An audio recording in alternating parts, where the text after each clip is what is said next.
Hey guys, my name is Chris and I am going to be teaching a workshop about a week from now with you guys. I'm not sure when you guys are going to get this video, but I'll try to get it sent out tonight. Basically, wanted to just go over a couple of things before we meet on Thursday evening. And the purpose of this really is just to introduce you to the development environment we'll be using and hopefully just kind of get everybody familiar somewhat with just what our tools are going to be and what we'll be using to make things, to make charts, to make things for the web. So let's just jump into it real quick. First things first, we will be running files not from a web server but from our desktops.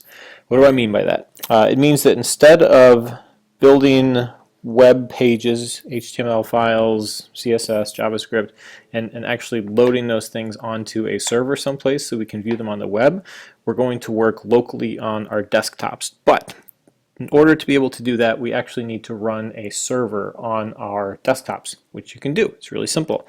There's a couple ways to do it. You may have heard of MAMP, which stands for Mac Apache MySQL PHP.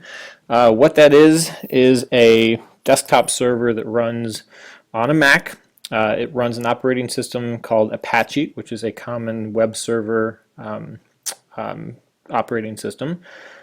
M for MySQL, that is if you've taken David Herzog's data reporting class, you may have used MySQL to do data queries from a database. It's a database query language. PHP is a server-side executable language for all sorts of stuff. I'm really not that great with it, but I know some things. That's not what we're going to be using. We are going to use something called a Python simple server because it is way simpler than what MAMP can do. But if you're familiar with MAMP and you want to use it, absolutely we can do that. So what is a simple Python server? It's this. Python for Beginners is the website. You can read this tutorial yourself. Basically, it is a simple HTTP server that comes with Python and allows you to do just really simple things that only a server can do, like look at web pages and more specifically load data, which we're going to be doing a bunch of. That means loading JSON and CSV files to actually power charts. So what is it? That's what it is. Why should I use it? Because you can't do that stuff without installing some sort of local server or running on an actual server.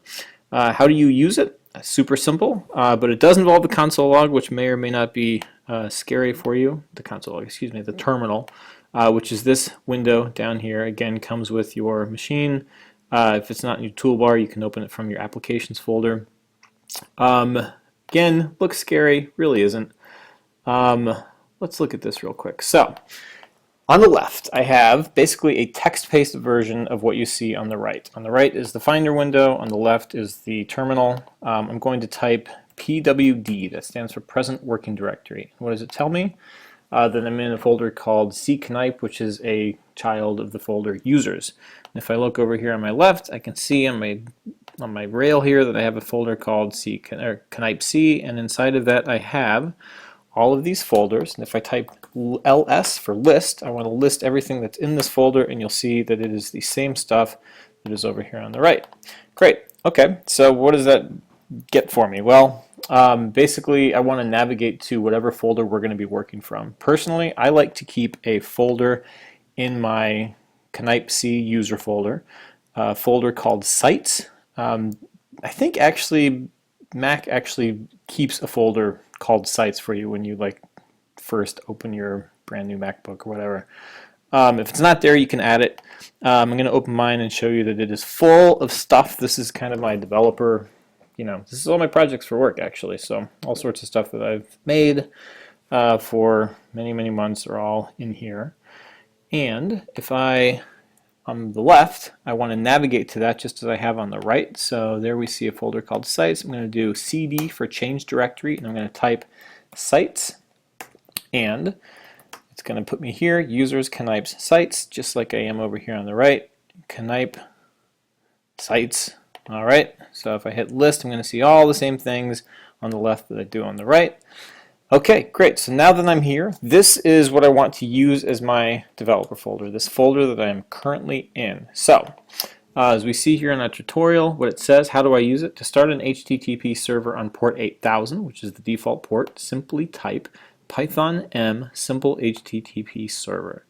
All right, so I'm not going to grab the port part, I'm just going to grab the command, copy it, and if I go over here and I hit enter, boom, there we go. We are now running a server, and if we look in our browser here, we have localhost as our address, localhost colon 8000, and I open it up, and what do we see here? We see all of these projects that are already in here. So I can open up any of these things and just see what I'm working on. For instance, I am building a base map for elections. Yes, that's what I'm working on right now. So here you see just like a really, minimalist version of what will be the election night map for the Wall Street Journal. Hopefully, if I can, get this done in the next few weeks.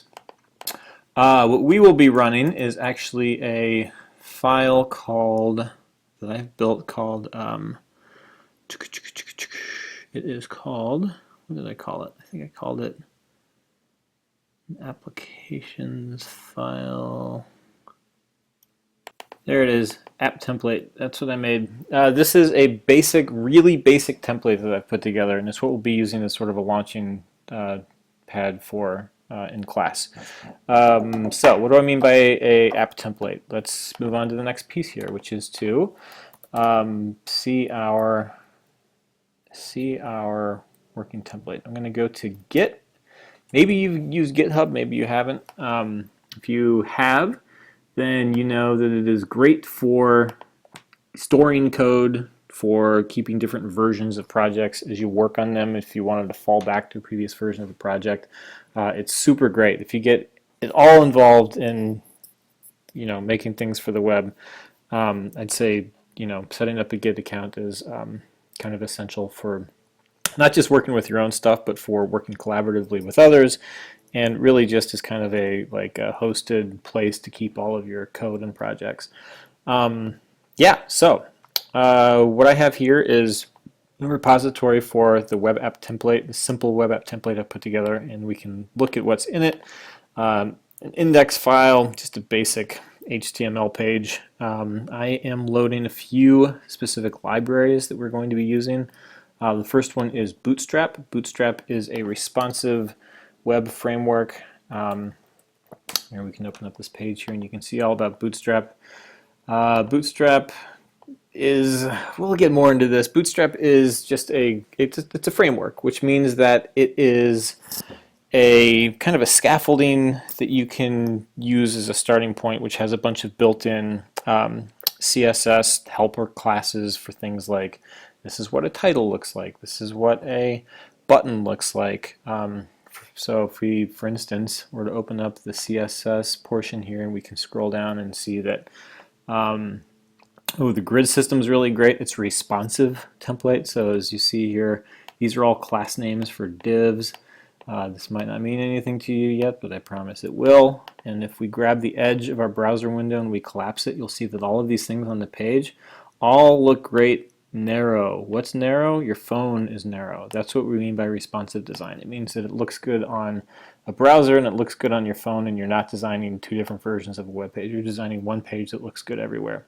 So skipping down, as we get down into things like buttons, these are Bootstrap buttons. You have an active state, you have an inactive state. As you click on things, they look different. Let's see, groups of buttons look this way, and all of these things are just kind of set up to have CSS and JavaScript that backs them up and makes them work right out of the box. As a web designer, it's really great just to not even have to think about this stuff, and that's what Bootstrap allows you to do, and that's why we're using it, frankly, is because your page is going to look decent no matter what. So here you go. This is what this page looks like if I open up in the window. There's really not much in it right now. This is pretty blank. So that's the index page.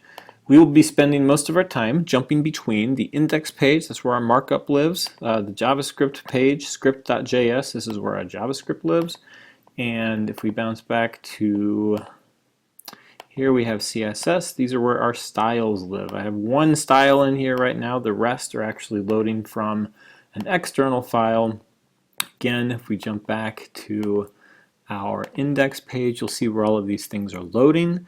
Again, I'm going to go over all of this when we actually get together, but I just kind of wanted to familiarize everybody with what we will be doing. So let's look at this real quick.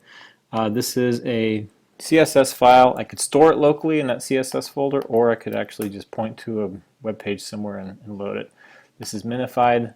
Let's unminify it so we can actually see what it looks like. If you're familiar at all with CSS, you recognize this as a series of classes and IDs, which, you know, just makes stuff look like stuff. How's that for general language?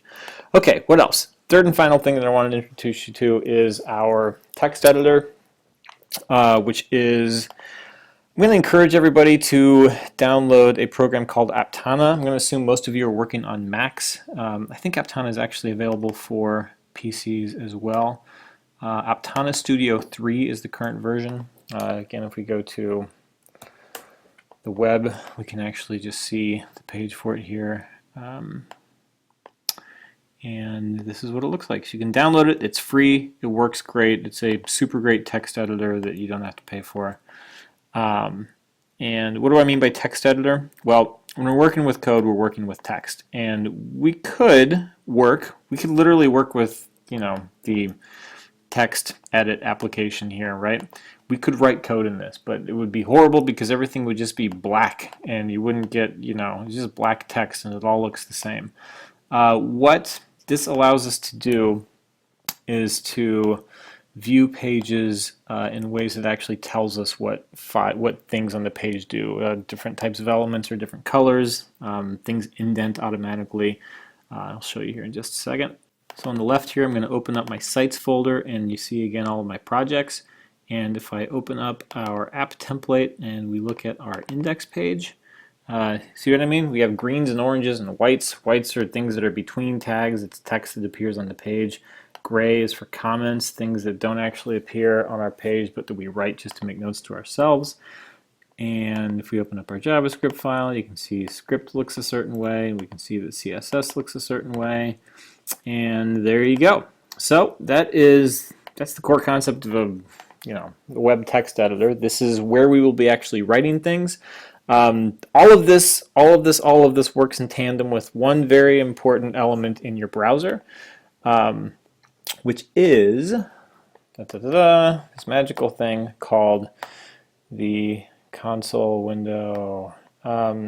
Developer tools. So I'm using the browser Chrome. Chrome is I prefer it for developing. I think most people I know do prefer Chrome. It has a really great window for this stuff. And what is it? This is where we actually get to inspect things on our page and see what they look like. So if I right click or hit Control and select and go down to inspect element, that's what's going to get this window to open here on the right.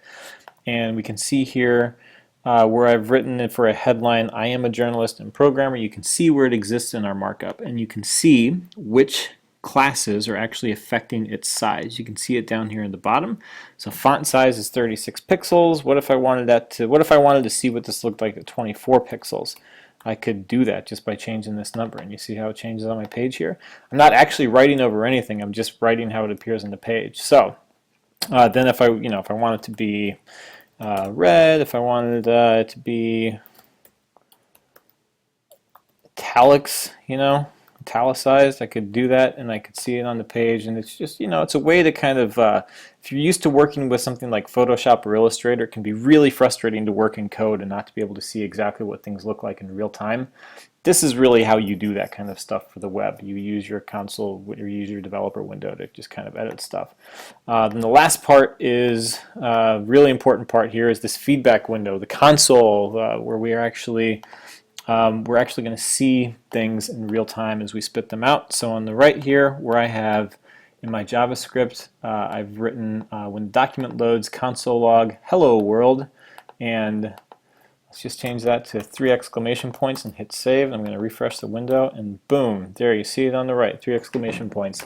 That is a very important part of developing for the web. This is how we know what we're doing and what it looks like on the page. So my screen podcast software only allows me 15 minutes. I got about 10 seconds left, so let me just say that I'm looking forward to working with y'all, and I hope you have some better sense of what we'll be using. Thanks a lot, guys.